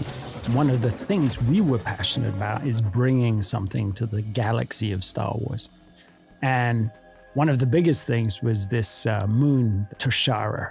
And Toshara, we developed, working very closely with Lucasfilm, everything from its vegetation to the wildlife to its deep, rich culture, and all of the activities that we can discover during this trailer, and even more. These guys don't quit!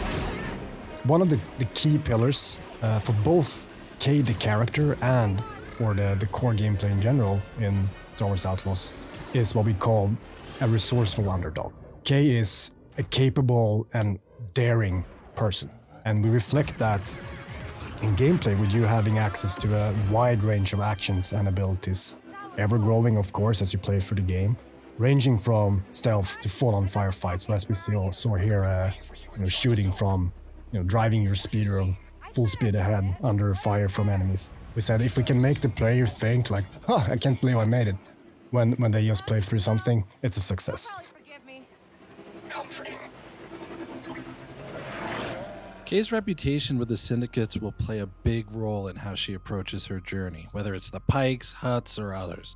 We had a saying that in the underworld, you live and die by your reputation. If a job she takes hurts a syndicate, those opportunities aren't available.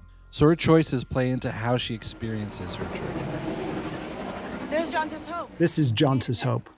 Jonta's Hope is one of the settlements that we have in the game. So this is a tiny outcrop, an oasis of civilization in these windswept plains. And it usually contains a drinking hole, a cantina, and these are hubs of activity too. So we very much enjoyed developing how it would look and feel and what sort of vibe that cantina would have. But this is just one of many settlements and cities that Kay will discover across the galaxy. And that includes the capital of Miragana, a city on Toshara filled with corruption and underworld activity. No. Okay. ND5 is a BX commando built by the Separatists and battle-hardened during the Clone Wars. Nowadays, though, he serves as kind of an enforcer droid in the underworld.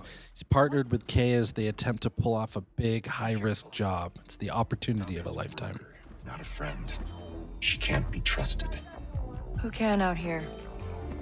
See you back at the ship. So various jobs and favors for the different characters and factions you encounter. They play an important role in everything from learning new things, actually unlocking equipment and abilities, to managing your precious reputation in the underworld, which is the key to some of the most lucrative opportunities out there. Important note though, something that's key to the fantasy of the free scoundrel lifestyle is that you're never in servitude of anyone. You're making your own choices, carving your own path through this world, making a name for yourself. Job was more complicated than you said, Dunka. You lived.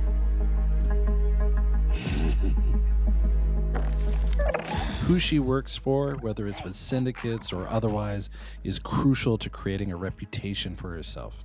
And then how she approaches those syndicates through those choices is going to be key to gaining bigger and better rewards, whether it's for credits or priceless artifacts. Wait. So nothing in the underworld is black and white, and we wanted to reflect that in the choices she makes when taking on jobs. This is one example of many. Does she just hand over what was stolen, keep a cut for herself, lie about how the job went down or the intel she learned? It's really left up to her. In these scenes where we're going to give a choice to the player. And these choices, there is no wrong answer. There's just ways to weave your own story, ways to change, challenge, increase your reputation with certain factions and syndicates, decrease it, gain an advantage or a different perspective on the story too. So we put a lot of effort in giving the player agency over their own trajectory. So the game takes place in the original trilogy era. So the Empire is at the height of its power and reach. So they're always looming there, somewhere in the background, ever watchful. But as you can see here, we want to show a different side to the Empire and how it intersects with the underworld, and that means corruption. Particularly on Tashara, even though it's Imperial run, the local governors and officers lean into corruption and have worked out special arrangements with the syndicates that benefit them. So this is the wanted system, and the wanted system is something that's going to be ever present within the game. If you are caught or challenge the Empire, you're going to start to get wanted. And if you continue, you persist, and you do even more actions, that wanted level's just going to go up. At the highest levels, the Empire will throw a huge amount of resistance and forces in your way.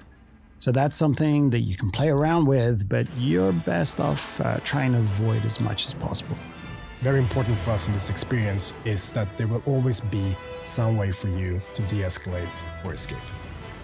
Oh, this is the Trailblazer. Now, if there's one dream that a lot of game developers have, it's to help design a spaceship for Star Wars. And this is our take on that, the Trailblazer. The Trailblazer is an EML 850 light freighter from the Republic era, but to Kay, this is home. And if you're a scoundrel traveling throughout the galaxy, the first thing you need is a ship. And for Kay, there's none better than the Trailblazer. So now we're in space. And, you know, one of the things that was very precious to us is having this seamless experience of going on foot to your speeder, to your spaceship, out of the atmosphere and into space. And space is a dangerous place, but it's a place full of opportunities too. So we'll be using it for combat, both on an intimate dogfighting level, an epic level with bigger ships, but also for discovery, exploration, and special surprises. Let's jump!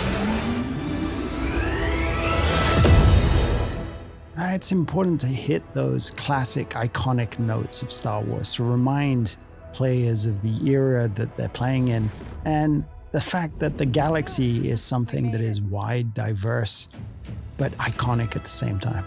One of the things that is important for us is that every planet that you will visit in this adventure has a distinct profile. Not just a very bespoke story, but also wildlife, an ecosystem, and situations that really radically change from location to location. And space is just another part of that. So we're trying to develop distinct profiles for every single orbital region. We knew from the start when we sat down thinking about this game that we wanted to offer that full seamless experience. You know, sitting in a cantina, in a city on a planet's surface, jumping on your own speeder, driving to your own ship, and as we just saw, seamlessly flying into space is something that we are incredibly pleased and happy and excited that we're able to actually offer. We really enjoyed making this, and we can't wait for you to experience a new Star Wars adventure.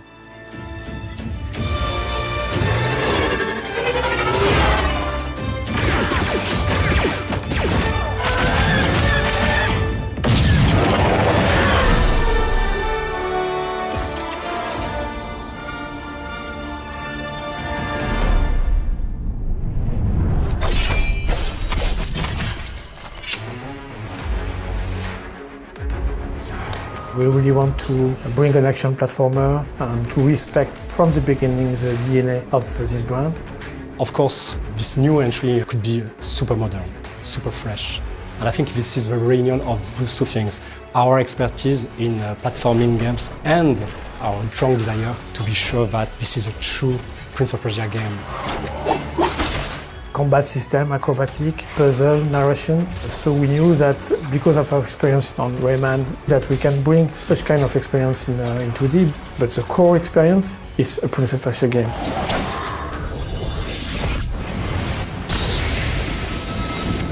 Sargon is a brand new character in Prince of Persia: The Lost Crown. He's the youngest of the Immortals. The Immortals are an elite warrior team. They fought and won many battles together.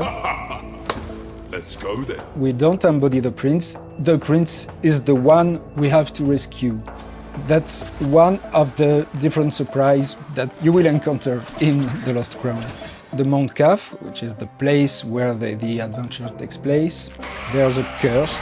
Time seems to be mixed up, doesn't follow anymore its natural flow.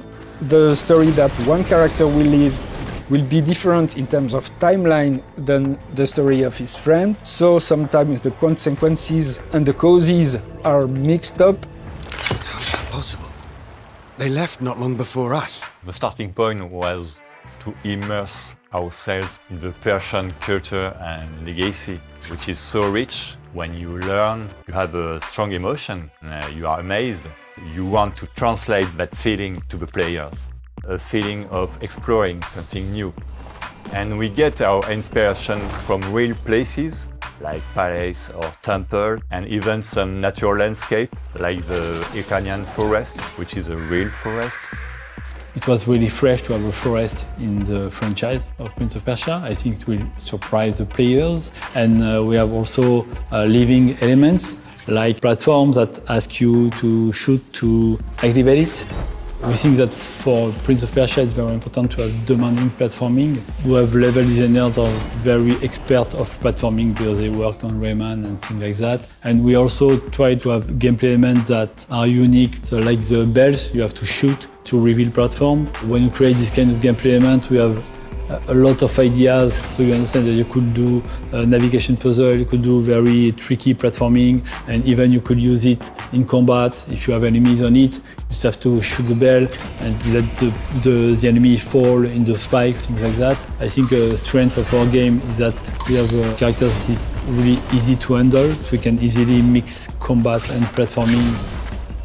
I like to compare everything that is tied to platforming and combat to a music partition. I see a half and quarter and whole everywhere. And that was something that we use a lot for the platforming and combat. You know, the sense of rhythm. Freedom and creativity was the term that were defining the combat system. Everything is tied to a Sargon personality. He's like inventing his own movement. So it was really important to have the same approach between the way he's moving and the way the player can execute their combos. So back in the days, Sand of Time had pushed the boundary standards with a nice and smooth animation. So of course for the Last Crown, we are aiming the highest animation quality as possible. And the goal is to have a really smooth, challenging and responsive gameplay. All the gameplay animation is based on keyframe.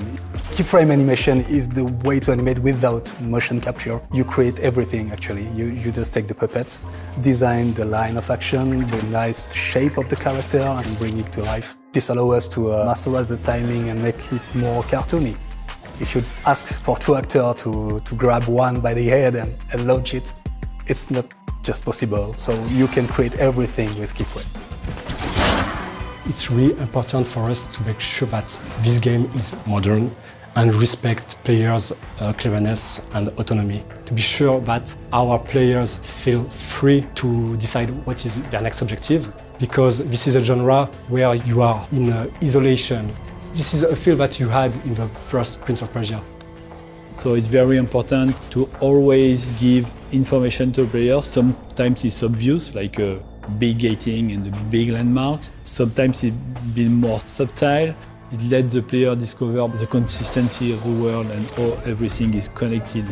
What we have developed is a lot of things. A new lore, new characters, a new combat system, a new art direction, a new narration. So it's something very important to say that this team has made a wonderful job on still working hard to bring a top quality game. Very important to talk about them.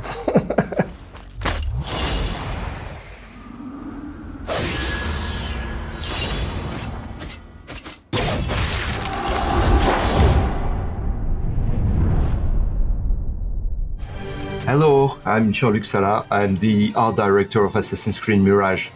Hi there, I'm Stéphane Boudon, creative director on Assassin's Creed Mirage, and today we are going to walk you through our most recent trailer. Welcome to Baghdad. This is our first glimpse of this vibrant city. We are in the 9th century Middle Ages, and as you can see, it's a dusty and sunny city as expected. But it's also a garden city with a lot of flowers and palm trees. So Basim is heading back to the bureau. In the way, he stumbles on a specific target he has to kill, so he will take this opportunity to make the assassination. But he will quickly get into trouble. Yeah, and as we can see, we can already distinguish our first regular enemies, which are the Caliphal Guard, the guys in red. You're going to meet a lot of them. In the game, we encourage you to flee and to vanish. Basim is a glass cannon character, and this scaffolding ingredient is really one of the ways players have to get out tight situation like that. This is a water city. It's unexpected. Many people think it's just dust and sand. We can see now corner swings, good old vibes from previous AC games. The first AC games, we are a love letter to the very first one.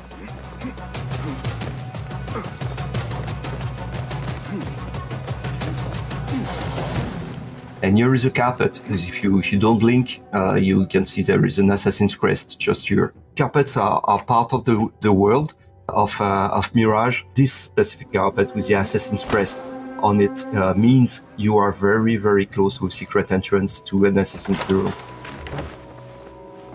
Alhamdulillah. Alhamdulillah. So in this scene, Basim is coming back from his first assignment for killing one of the main targets of the game. Alhamdulillah, a first of many achievements to come, Basim. Here we meet Abu Jafar. This is one of the historical characters we're going to meet in Assassin's Creed Mirage. He's a genius. He's very important. He's going to provide you good tools. There's still much work to do.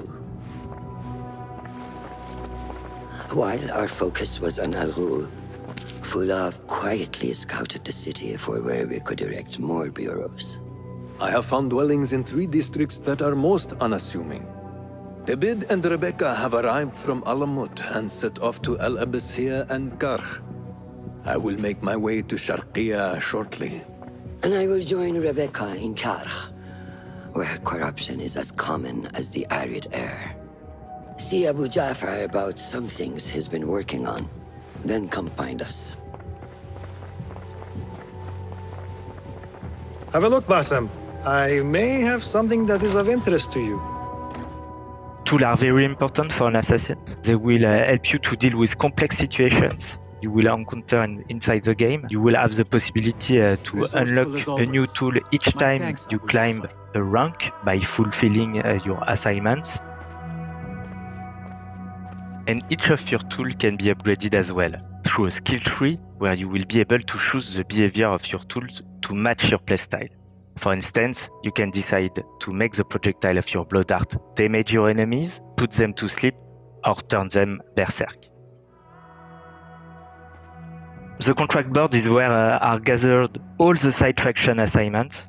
Each of them has a specific contractor request also, you might recall from a past game, and you can try to fulfill them to gain more rewards. You can find materials for your tools and your gear, but you can find also a specific token that will help you to open new opportunities inside the mission of Basim. The lighting in Baghdad was the first thing we set up with the artistic team. We wanted to have it right, not to use too much filters and have a kind of natural beauty of the lighting, which is really giving some gorgeous point of views on the city itself at every time of day. So here you can have a glimpse of that. What do you see, Enkidu? From a personal perspective, I grew up in this place of the world, and it was really the first thing I want us to be good at was the lighting, to give me the feeling to be back here, and I think we achieved that. So Eagle Vision is very iconic in Assassin's Creed, but for us it was also a necessary tool to bring back the stealth, moment-to-moment gameplay. So you will more rely on your Eagle Vision when it's come to do infiltration, look out for guards, or check their vision cones, and those vision cones are new to Assassin's Creed Mirage. Social stealth is back. You can use it organically, or you can bribe also merchants group to create a patrol blending opportunity to infiltrate specific areas. When we crafted Mirage, we wanted to be able to change tools quickly to face any situation. That's why we created this wheel, very reactive, very immersive, and that will slow down time to let you react.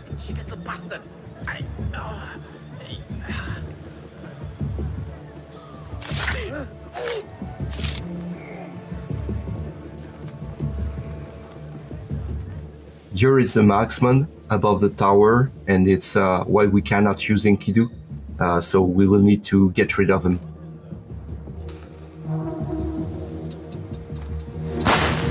Basim used a noisemaker to distract the first guard, but the noisemaker is very noisy and can attract multiple NPC in a given radius. So Basim here quickly reacts with one of his skills, letting him the opportunity to use a knife to do a double assassination and avoid very efficiently to spread the alert. And now it's time to take down the pesky marksman and to enjoy again the use of our eagle Enkidu, and to enjoy also the view. We are actually above the Prince Palace, close to the Tigris River, and we are not just here to enjoy the scenery, but we have a target to find.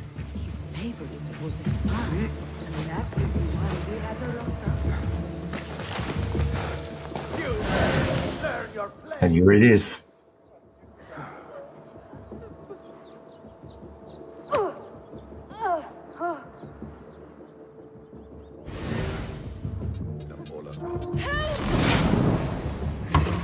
Assassin Focus is a new ability for Basim that allows him to quickly chain assassination.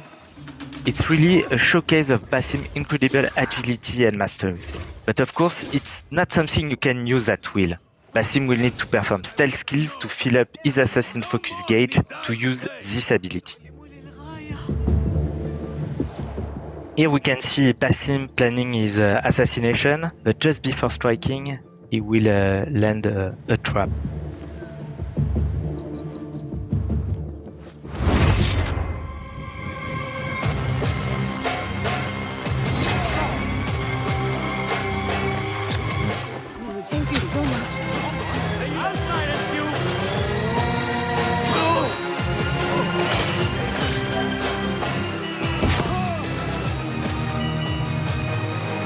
Come on.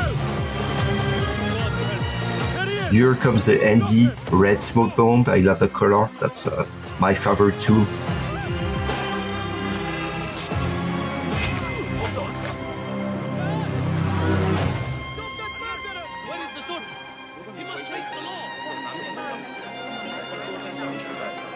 And that's the end of our walkthrough. We hope you learned something new, and we cannot wait for you to play Assassin's Creed Mirage when it comes out in October 12th.